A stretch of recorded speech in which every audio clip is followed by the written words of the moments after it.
Literature Fest Edition 1. It's the fifth session of this hall in Orange City Literature Fest, and the time for this session will be 2 p.m. to 2:30 p.m. This session is of 30 minutes. We will be now talking about empathy and humanity has huge scope in marketplace with Mr. N. Raghuraman sir. Mr. N. Raghuraman sir, a postgraduate from Mumbai University and IIT Mumbai alumnus, seasoned journalist with an experience of more than 5 years in leading national dailies like the Indian Express, Hindustan Times, Business of Political Observer, Blitz, Dainik Bhaskar, and DNA.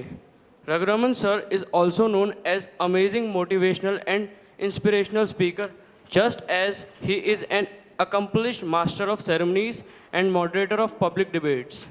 His invigorating techniques to maximize mental power and bring the focus on optimum utility of one's potential has been greatly admired.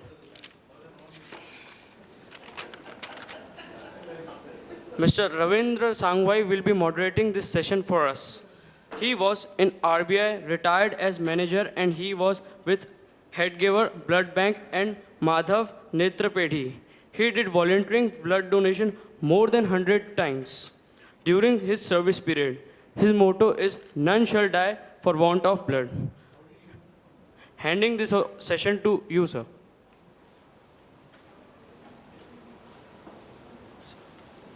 Yes, sir. Can I can mix match languages as comfortable as you feel people like. We're a very small crowd, so we'll feel it at home and we'll speak. And I'm going to share today probably my childhood stories that I grew up from Nagpur. That's what he wanted me to do. But anyway, I thought of that I'm going to do the same thing. I'm not exactly born technically in Nagpur. I was in Tamil Nadu, but I managed to grow in this city for almost 20 years, just from the 40th day of my birth. So this city has got a huge attachment for me, and I'm going to take you today through three small stories that left a very, kind of a huge mark on my growth, my upbringing, my childhood days, etc. So let me take you why I took this empathy and sympathy as a subject. Because this is the city that I have seen showing a lot of humanity in my childhood. I'm going to start my first story. We were those, I grew up in those days when everything can be bought for 1 paise, 2 paise, 3 paise. The money that what we call today chiller had a huge capacity to buy product in those times. I mean, those were the times when we used to buy for 2 paise some churan from that basket wali outside Saraswati Vidyalaya in Shankar Nagar. I remember those days. I don't know these coins are still available with you guys or not. It's there with me. I preserve it still today. But these coins gave me a humongous amount of happiness rather than the product it purchased. Churan is a churan, bear is a bear, guava, the cut guava is a cut guava. It's nothing no different from each other. But the money, that 1 paise and the 2 paise, that gave that happiness in turn, what that basket wali used to give us was humongous that rupee can't, buy today. You can't blame the children of today because inflation obviously changed the currency from coin to rupee. So the children don't understand about it. Leaving that apart, let me just go and share with you the story that I grew up in a place called Bhide Road, opposite to Modi number 1 in Sitabardi. And when I was a 9-year-old guy, that's the time I remember what happened in my life. I remember, so I can't probably give you exact anecdotes from the years earlier to that. But when I was a 9-year-old guy, I used to go and give a pair of idli, a very common, staple diet in a South Indian house, to a flower basket wali who used to sit in between the Vishandi Graha Hotel and a bookstore. I think I managed to capture that picture over here. There's a bookstore over here, and the next to it is the Vishandi Graha restaurant. It's still there. And She used to sit with that basket. My job is to just go and give that idli to her, and stand over there and read comics from the store. That's what I used to do. This is not the old picture. This is a recent picture downloaded from Google. It's not because I came from the airport, so I didn't have the time to capture the picture. But in those days, there was no camera to capture those pictures. So I'm just giving you that location where I used to do it. Now, when I used to give this idli to her, she used to, the hotel owner, the Vishantigraha hotel owner, his name was Mani Iyer. He used to tell the waiter, hey, that boy has given the idli, so give us some chutney and sambar. So that lady used to get that chutney and sambar. She used to enjoy it. And by the time I used to stand over there and read the comics, because comics was completely banned in my house. No comic business. It's only school, back, nothing else. That's the end of it. So I get a chance to do that. She gives me back that vessel, and I take it home in my cycle, go rush back, Modi number 1, it's just 1.5 minute drive or 1 minute drive, go get into the home and give the vessel. After a very, very long time, I realized that that vessel was not empty when it was returned. It always had a gajra or two for my mother. Okay.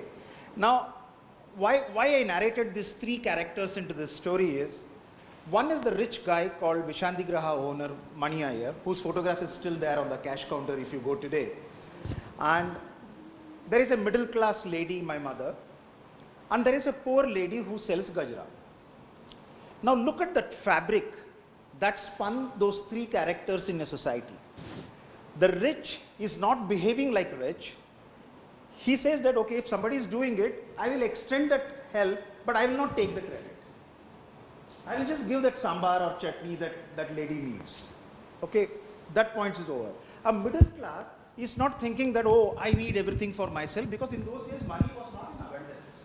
Money was always limited supply. So she gave something from her point of view, and while the poor, the gajra wali, the basket wali, had the dignity to return a gift to the person who fed her. Now look at this kind of an combined relationship between the 3 characters in a society that lived by. We all grew up in that kind of a story. That kind of a situation we all grew up. Our childhood was absolutely beautiful. The second part of the story that I wanted to share with you is my native town called Kumbakonam, where I was born. Now, if I go to that, I don't know, we have the picture? You have the picture? Okay, fine. Another thing, I wanted to tell you this. Now, I put a Tegri Ganesh picture over here, basically because this is not the temple picture, because I didn't get the frame picture, so I put the temple picture. That Gajra Bali used to put her first Gajra, when she comes to that Vishantigraha, her first Gajra goes to that Vishantigraha's cash counters, that frame. She will go and put it, and that was her faith. She will never take money from the owner of Vishantigraha. Now look at this combination of these 3 people living in the same society. I forgot to say that. So this is the beauty of that world that we live in. I move on to Kumbakonam now, the second story that I wanted to share with you. We had a village house where you have a kind of a lamp, a place to keep a lamp over here. In those village houses, here the lamp is kept, here the place that you all sleep. You rest over there, you do gupshup, you do the nukkad things. Those things are there normally in villages, right? Now, every day, my grandmother used to keep the leftover food in the place where the lamp has been kept. Every day. Whatever the food left over, she will keep it over there. You know what's the reason? Kumbakonam is a town, it's a small town, connecting around hundreds of villages nearby. The bus station operates only up to 9 p.m. When the bus station closes, technically the bus station closes, the shutters of all the restaurants around it also comes down. Now the buses that comes late into the bus stand, people who wanted to travel to the next village, connecting village or something like that, have to stay put in Kumbakonam till next day morning. The bus station opens at 4 o'clock. Now the question is, where will they get to eat? My grandmother's logic was, forget about it. If somebody is traveling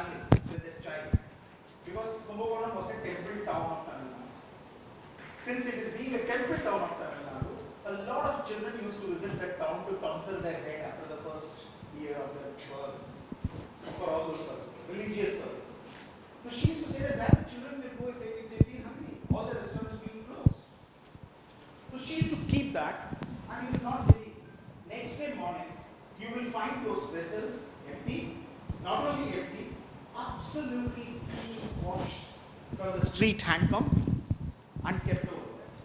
And as a return gift, somebody will leave a 2 kg of rice bag. It may not 2 kg, but a bag full of rice, a bag full of vegetables that they are carrying for somebody else because this gentleman gave food, they will keep it over there and they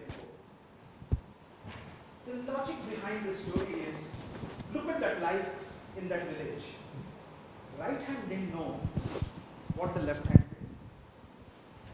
You don't know whom you are giving. And the taker doesn't know who gave them.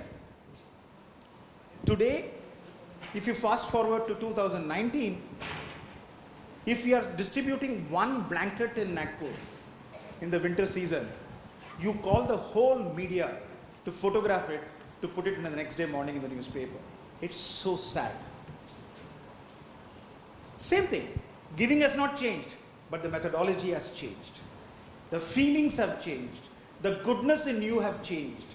You are doing it now to put it as a Facebook publicity, to put it as a media publicity. But in those days, it was not so. In the third story, come back to Nagpur to the Sita Gadi. I don't know, many of you of my age, Karthik sort of 100% will remember this. We had a radio license for 15 rupees. And that stupid license was banned because we had to spend 70 rupees to collect 50 rupees. That was the government found in those days. Okay. Now why I am remembering this? Sita Gadi post office used to have a serpentine queue in the month of January to pay that radio license. 50 rupees radio license. And believe me, in the 20 years of my life in that video, we never stood even a single day in that post office. Never. Not a single day we stood. Because the postman used to do it. How the postman was so, kind on us? Nothing. We did nothing. Every day that the postman passes through our road, he will always have a glass of buttermilk for us. Because it's a hot sun. Summers were killing in Nagpur. And our job was to give him just a glass of buttermilk, irrespective of the fact that you bring letter to us or not. That made us completely apart from other people in that entire day. Believe me, when I grew up, I started communicating with Mr. Gujarat, who was ambassador of USSR in Turkey. He used to write letters from there, signed by his first secretary, I think. That was the first foreign letters used to come to me. And the postman used to bring it to the crowd. The absolute pride. Babu, आपके लिए Russia से letter आया है. Today nobody bothers if some letters come, you put it in the post box and goes away. But the postman took a pride from whom I am getting the letter. And he used to contribute to my house paying the radio licenses. Now how it all happened? We neither bribed him. We never told him to do anything. He did it all because we offered him a glass of buttermilk on a daily basis. Not in those times when you get the letter. No. When you do something daily to somebody, honestly, things happen for you automatically. The third story that culminates over here, which talks to you is that government gives you jobs. Government may appoint some people for your services, but it is your job also to take care of them as much as you can. Why I combined all these three stories and put together. It's for a simple reason. Is that when these things come together, which is now currently missing, and we have now entered into a new era called consumerism, huge consumerism, and we only now, me, myself, on that status, collecting materials as much as I can, we miss all these beautiful stories of the past year. We have lost that humanitarian touch. And when I moved on to Bombay, I went as a journalist, it gave me a lot of connection from one place to other place. I started covering Bollywood. People from the glitter industry became my friends. Used to hobnob with people like Chetananands and Devanands and those kind of people. And it took me away from the ground completely. The marine drives, the higher apartments, the lifts took us to a different level that we have completely forgot the ground. and I will blame my generation for it. Because we all went from the same city to feed our poor parents, but we forgot to feed those poor and the neighbors and the brotherhood who lives nearby. We didn't carry this culture of Nagpur to Bombay and parted with it. No, we remained very selfish. We came into a gated community. We put 4-5 locks in our door and kept ourselves in under safety. Now, this generation needs to be blamed. Now, this generation needs to correct it also. If you look at it today, I think as recently on this Sunday, Pope Francis at Vatican City said, consumerism is a virus. It's taking the world into a very, very bad shape. What Friday it is? They have some mass marketing, Black Friday and Cyber Monday and all those things. Those things have taken up the consumerism to a different level. People are crazy. Pope has said very, very clearly, if you live for things, your life will never end, because things never ends. The greed increases. You keep buying about it, and you forget the man who knocks your door at your doorstep. Pope says so. Now, if you relate that to that happening around the world, look at the University of California. They have started a master degree course on humanity. On humanity, they have started a master degree course. That's one. Look at the schools from British. All the school assemblies have knocked off the Christianity per se from the assembly, and they have brought kindness and environment and humanity and kindness to the developing world as the prayer for 250 days from last month. Since November, every British government school has changed their assembly pattern. It's not religious per se, it's actually something to do with kindness and humanity. Now, what we are supposed to do? I think we are supposed to do nothing. We have to just go back to our bookshelves, pick up those 2 epics, those books lying completely with all the dust it out, bring it out, read those one single page out of it. The great epics of Ramayana and Mahabharata. Because Ramayana teaches you one single line. It teaches you how to live. Mahabharata teaches you how not to live. If you put that in a very short, these 2 books teaches you one of the beautiful, mantra for living your life. If you read Ramayana, you know how to live your life. If you read Mahabharata, you know how not to live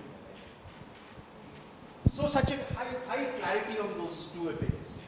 If you still don't have time, I advise you, or I recommend you, this 2-line poetry. The 2-line poetry is this Subhashitam, which has been written around 1,500 years ago. That's around 1,500 years ago. Adama dhanam manchitta dhanam manam cha madhyamaha uttamama mana manchitta mano hi mahatam dhanam. Okay? Adama dhanam manchitta. Break this word. Adama dhanam manchitta means, if you are poor, you will always seek money. If you are poor of what? Values, humanities. If you are poor of values, you will always seek money. Adhama dhanam manchitta. Dhanam manam cha madhyamaha. If you are a middle class, you will always trade your values with some money. So you are a middle class. Uttamama mana manchitta. If you are a rich person in values, you will never trade anything. You will keep the values intact. Manohi mahatam dhanam. This is me and I believe in it. How beautifully it has been explained in this 2-line poetry. If you trade value, you are a middle class. If you don't have a value, you are a poor class. If you hold on to your values, you are a rich class. Now we need to choose one of them. We need to choose one of them, and how we can lead life. The signboards are coming behind. I have 4 minutes to go. So I'm not responsible for starting it late, but you can't push me to do that. But anyway, I'll try to help you out because you have a next program coming in. Now, I'm just showing this picture to you. Now, this is a recent picture that has been launched, screened on the theaters. Now look at this picture. This picture has got nothing to do with Ajmal Kasab. Let me tell you that. Ajmal Kasab is an incident. But the way Taj Group acted on protecting the consumers, the guest in the hotel, the Taj Group bought and introduced a new system called terrorism insurance. The word called insurance towards terrorism was introduced by Tatas. It was never there in the market before 2008. That word itself came into the market, which was globally accepted, was introduced by Tata. Okay, but look at as the company, that company as the hotel or whatever you call it as, look at the empathy of those employees who actually laid their life down to save a consumer's life or a kid's life. This film, not today, tomorrow, 10 years down the line, 20 years down the line, will not be remembered for the terrorist Ajmal Kasab who came in and got killed or whom we hanged. No. It will be remembered for the empathy and sympathy that hotel employees showed to the consumers. This is what the new corporate is going to be. Because people are tired of buying products. You have 40 shirts. We all grew up in the same city of Nagpur with 3 shirts. One is hanging on the rope, cloth line. One is there drying up. One we are putting it on the school and we are gone. Now today we ourselves, when we open our cupboard, the cupboard screams at us. Hey, mere ko bacha, kitna dabara andar? We have 40 t-shirts, 60 shirts. I don't know, I'm not commenting on saris, so don't blame me on that. Okay, I don't want to get into that area because that's a controversial area. Anyway, okay. So my take on this is that in the future, if people will not buy your product, people will buy a story behind that product. Who made it? Where it has been made? Every money that I'm buying or putting it in a product is being used for whom? Whose welfare? That's the future is going to be coming in. Because now look at the shawl, your grandmother's shawl that you have kept in your cupboard. It may have 5 holes, but you are still keeping it. Why? Because there is a story behind that shawl. How many new dresses you have given it to your maids? Plenty. But you have never given that shawl which has got 5 holes in it or 6 holes in it. I don't know. But the holes are there, but the shawl is as dear to you as your jewelry is. Because there is a story behind it. That shawl was worn by your grandmother or great-grandmother. Or it's handed down from generation after generation. This happens with the wedding dresses also sometimes. So there's a story behind it. So my take over here is, if you really wanted to sell product tomorrow, create a story behind it. And I conclude this with one small story of myself. I'm a journalist. I write stories. When I went to Mumbai, got connected to the bigs and bigs of the industry, flown with several prime ministers, met with presidents of different countries, did a lot of travel with the Indian prime ministers. But believe me, we as a journalist always targeted our stories for the front page. Always targeted for the front page. We never wanted our stories to get printed in the inside pages. Never. But one day, my Nagpur story came into my mind. I'm talking about 19 years before. I suggested my publisher, why not we do a good story every day? He said, oh, nobody will read it. I said, you try it out. And we tried it out. But you know what my publisher said? He said that, Raghu, if you start doing good stories every day, it will become like a small desert. And it can't remain on the front page. It has to go inside page. Are you ready to take that risk? I said, yes, I will. I will. And I took that risk. In 2000, the column that he was talking about, that longest running column for 19 years, it was given birth in 2000, August 20th. Today we are at 2019. When I talk about my readers, they come back to me and say that, Mr. Raghuraman, we open the paper and go to your column first and then read the rest of the newspaper. So it took time. It took time to hear this particular magic words.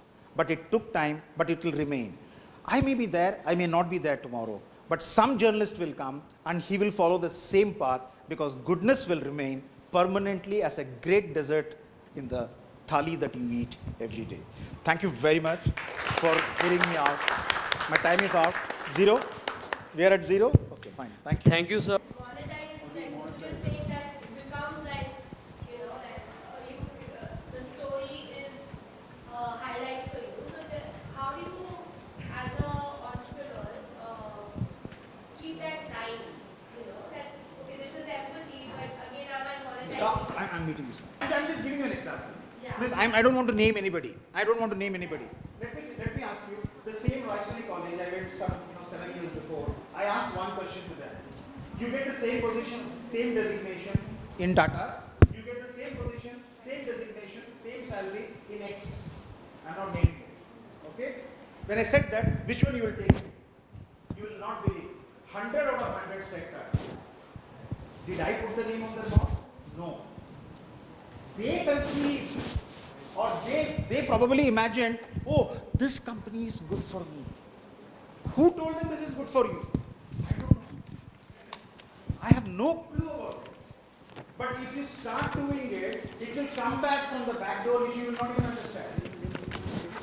If somebody comes and tells me, when I was saying, before I could open my word, this lady said that I read you first. She said, I'm not saying that. She said it first. So if she is reading me first, when she opened the newspaper, what it is for her, I think nothing. I'm monetizing it. Because if she is reading, she is sending back that, feedback to the organization, and the organization will read it me. So what is happening? It's translating into monetary benefit. It will take time. As I said, it's not an easy journey of 19 years. It had, but it will stabilize once you achieve that. Thank you. Thank you.